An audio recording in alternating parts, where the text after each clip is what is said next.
Es un resultado muy importante del Gabinete de Seguridad.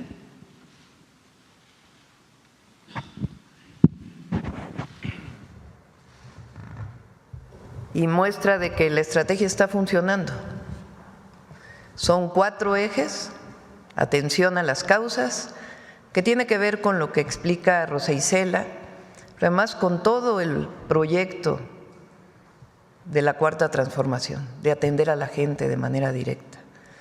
Jóvenes construyendo el futuro, el apoyo a la gente y esta intervención que está haciendo la Secretaría de Gobernación junto con la Subsecretaría de Prevención del Delito de la Secretaría de Seguridad y Protección Ciudadana en cada territorio, generando comités de paz, ferias de paz y una acción para mejorar los espacios públicos en cada territorio, en los municipios de mayor índice delictivo.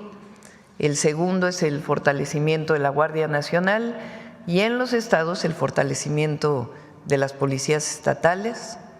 El tercero, que ha sido muy importante, es el fortalecimiento de la inteligencia e investigación para coadyuvar con el Ministerio Público.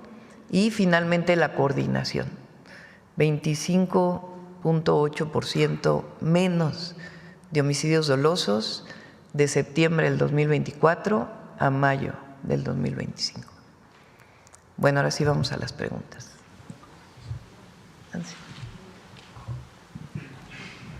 Gracias, presidenta. Buenos días a todas y a todos. Nancy Flores, de la revista Contralínea. Primero, presidenta, quisiéramos manifestar nuestra solidaridad con las paisanas y paisanos de Los Ángeles por esta situación que han estado enfrentando. Y sobre este tema, presidenta, pues el día de ayer se dio a conocer que el gobierno de Estados Unidos iba a reforzar pues las acciones represivas y disuasivas a través del envío de 700 marines que se suman a los soldados de la Guardia Nacional. Al respecto, presidenta, usted ha insistido que el fenómeno migratorio se tiene que atender así como se atiende el tema de seguridad, revisando las causas, y entre esas acciones que también sirven para pues el tema de reducir los delitos de alto impacto, pues también para mejorar la calidad de vida de las personas y que no tengan como opción la migración. Preguntarle justamente sobre esto, o sea, ¿por qué Estados Unidos no ha querido pues atender las causas, o cómo percibe esta circunstancia, ¿no?, de generar siempre acciones represivas o como ahora estas redadas en contra de los migrantes y las migrantes, en vez de hacer ya un trabajo conjunto con los países de Centroamérica y de pues Norteamérica, pues para y poco a poco ir frenando la migración pero atendiendo las causas? Son 2 temas desde mi punto de vista. Uno es disminuir la migración, y eso solo es posible con atención a las causas. No hay otra forma. La disminución de mexicanos que migran hacia Estados Unidos de los últimos años tiene que ver con una mejor calidad de vida en nuestro país, con mejores oportunidades, más empleo, también todos los programas de bienestar y el aumento al salario mínimo. Y siempre ha sido nuestra posición que lo mismo debe hacerse con Centroamérica y otros países cuyas poblaciones migran por necesidad. Pero el otro tema es las y los latinos, hispanos, mexicanos en particular, que viven en los Estados Unidos desde hace más de 10 años, muchos de ellos, y que están integrados a la vida de Estados Unidos, que Estados Unidos los necesita porque por eso tienen empleo, porque hay una necesidad de mano de obra en el campo, en los servicios, en las fábricas, y esa mano de obra la cubre en muchos sentidos los migrantes y particularmente las y los mexicanos. Por eso nuestra posición siempre ha sido de defensa de los mexicanos que viven en Estados Unidos, nuestro apoyo permanente y al mismo tiempo el llamado a que no es con redadas, no es con violencia, sino pues atendiendo a una reforma migratoria integral que reconozca el papel de las y los migrantes en Estados Unidos, sobre todo aquellos que llevan ya muchos años trabajando allá. Y al mismo tiempo, como lo dije ayer, también el llamado pues a no generar acciones violentas y apoyarnos, como siempre lo hacemos, entre las y los mexicanos, entre las familias, y que siempre sean acciones pacíficas, no violentas. Entonces, nuestro apoyo, nuestro reconocimiento siempre a las y los mexicanos y nuestra solicitud al gobierno de los Estados Unidos, pues de esta reforma migratoria integral que reconozca el papel de mexicanos que viven allá desde hace mucho tiempo y que son necesarios para la economía de los Estados Unidos y que deben ser reconocidos y apoyados. Presidenta, en otro tema, ahora que fueron las elecciones judiciales, vimos a una organización de Estados americanos pues muy activa en contra de este modelo de democratización del Poder Judicial en México. Incluso la OEA pues se atrevió a llamar al resto de los países de la región a que no copien o no repliquen el modelo que estamos aplicando en México, además de descalificar algunas situaciones que por supuesto pues estarían en duda, ¿no?, si realmente la OEA tiene la calidad moral para hablar de esos asuntos. En este sentido, Presidenta, pues claramente el objetivo de la OEA pues es que los poderes judiciales, sobre todo de América Latina, sigan estando capturados por la oligarquía, pero sobre todo sigan siendo parte de los llamados golpes de Estado blandos a través del lawfare o de estas guerras judiciales.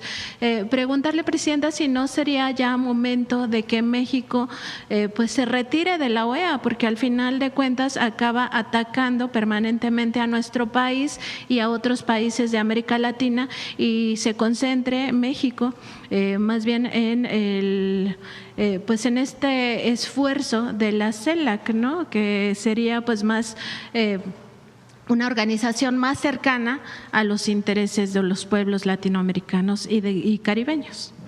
Son instituciones distintas, la OEA de CELAC, y cumplen funciones distintas.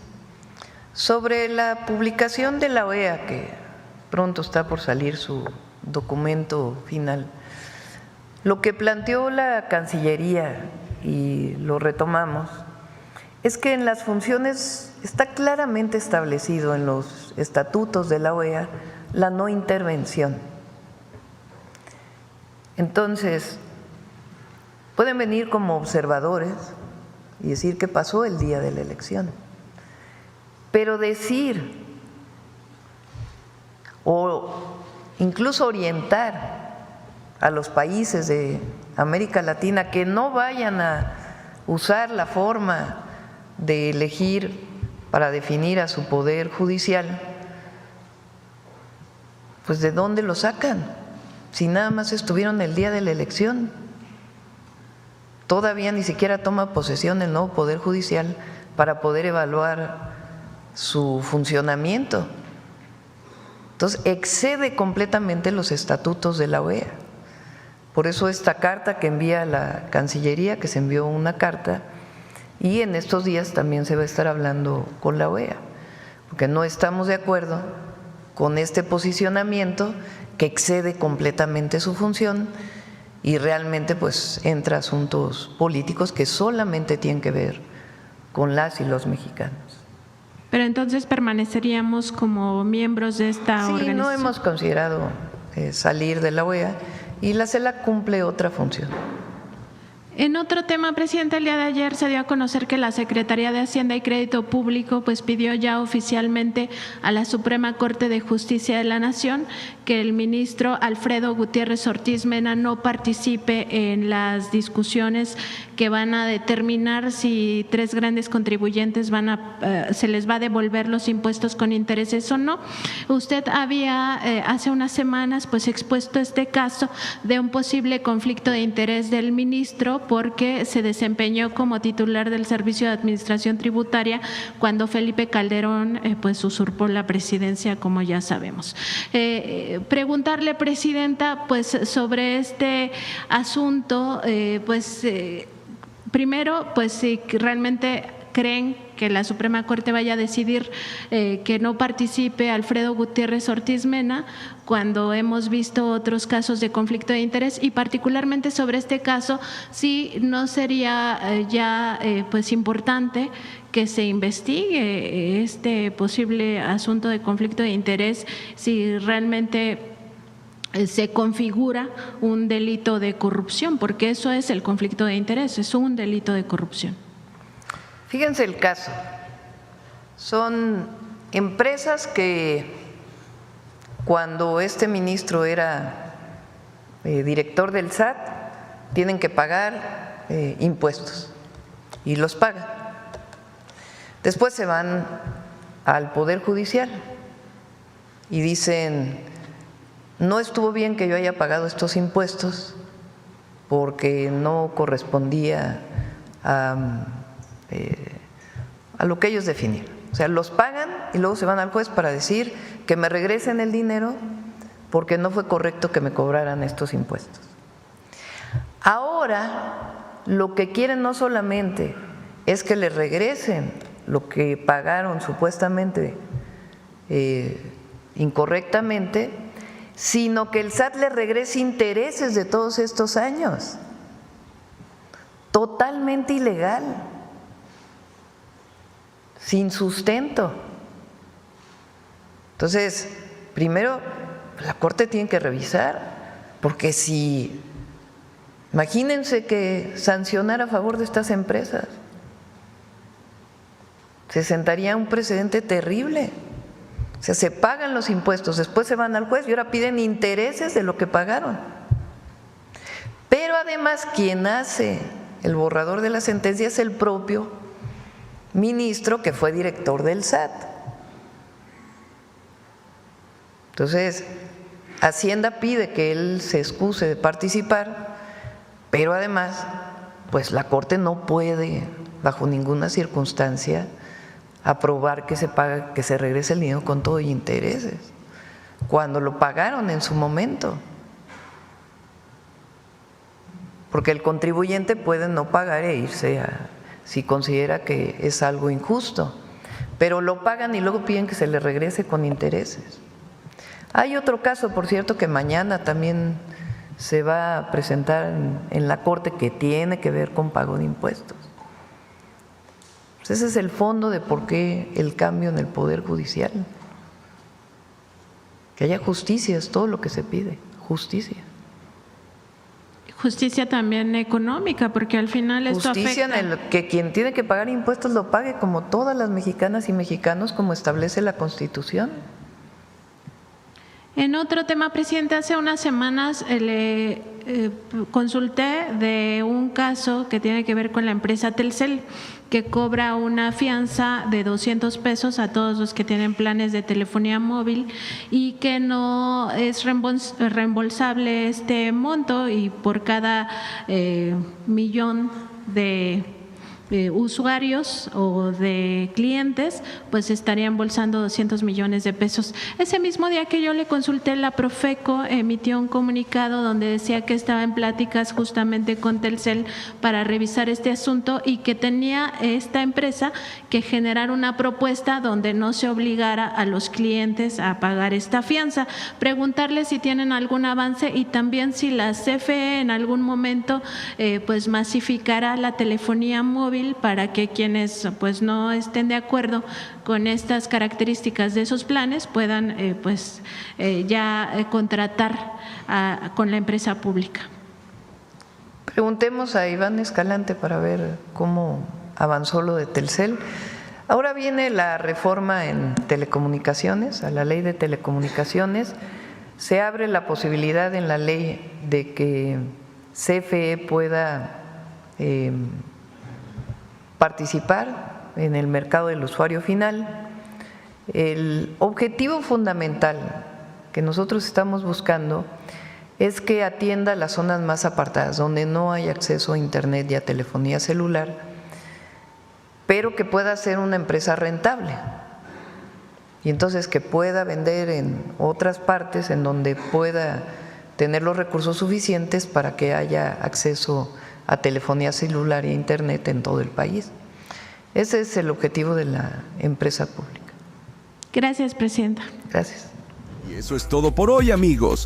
Si te ha gustado este análisis, no olvides darle me gusta, compartir y suscribirte, porque necesitamos que más personas se enteren de lo que está pasando. ¿Qué opinas sobre todo lo que hablamos hoy? Déjanos tu comentario. Queremos saber lo que piensas y qué te gustaría que cubriéramos en el próximo video, donde seguiremos dándole duro a la política y sin pelos en la lengua. Porque en una nación donde estaba marcada por la incertidumbre, donde los mexicanos clamaban un cambio verdadero, un partido que nació del pueblo, pero con la fuerza y determinación de un huracán, llegó la Cuarta Transformación, donde no es solo una promesa, es una realidad que se vive día a día. Desde que AMLO asumió la presidencia, comenzó una verdadera revolución en la política y en las vidas de los mexicanos. Sus políticas de bienestar social, justicia económica y la lucha contra la corrupción han sido fundamentales para mejorar la calidad de vida de millones.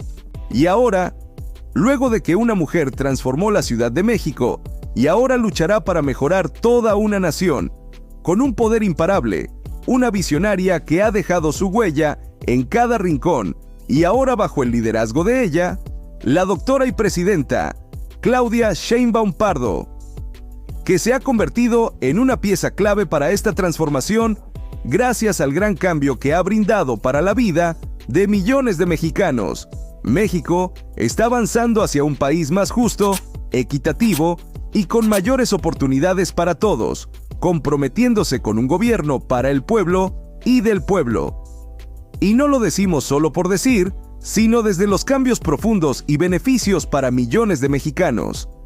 La presidenta no solo ha continuado con el proyecto de el expresidente Andrés Manuel López Obrador, sino que ambos comparten una visión de un México más justo, donde primero sea el pueblo, demostrándolo al implementar programas de bienestar para estudiantes, madres solteras, personas con discapacidad y todos aquellos que más lo necesitan, demostrando que la Cuarta Transformación sigue adelante.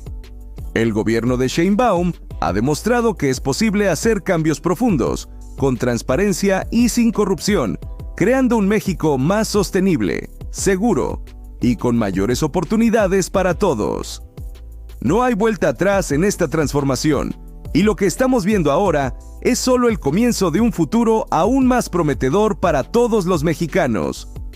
No hay duda de que su gobierno ha presentado resultados positivos, mostrando compromiso con los mexicanos a largo plazo, priorizando el bienestar, teniendo transparencia y liderazgo. Ha demostrado que es posible hacer cambios y mejorar la calidad de vida de la población de quienes buscan un México más justo, sostenible y con mayores oportunidades para todos. Con Claudia Sheinbaum como presidenta, México tiene un futuro prometedor, lleno de nuevas oportunidades y con un gobierno comprometido con el bienestar de todos. Su visión de México sigue centrada en el bienestar de la población, la justicia social y la sostenibilidad. El futuro será grandioso. Pero el camino hacia la grandeza nunca es fácil. Los opositores, aquellos que se benefician del antiguo régimen de corrupción y privilegios, no han dejado de atacar. Con mentiras, distorsiones y manipulaciones, intentan desestabilizar el avance de Claudia Sheinbaum. Pero ella no cede, no se deja amedrentar. En lugar de retroceder, cada ataque la fortalece, porque sabe que está en el camino correcto, luchando por un México donde los poderosos ya no se salgan con la suya. Los que temen el cambio, que tiemblen. Claudia Sheinbaum no se detendrá, y su victoria será imparable. Así que, si estás interesado en conocer más sobre cómo Claudia Sheinbaum y AMLO están llevando a México a un nuevo nivel, quédate con nosotros y no olvides suscribirte, compartir y dejar tu comentario. El futuro de México está en marcha y con Claudia Sheinbaum es una transformación que no podemos dejar pasar. Nos vemos en el próximo video.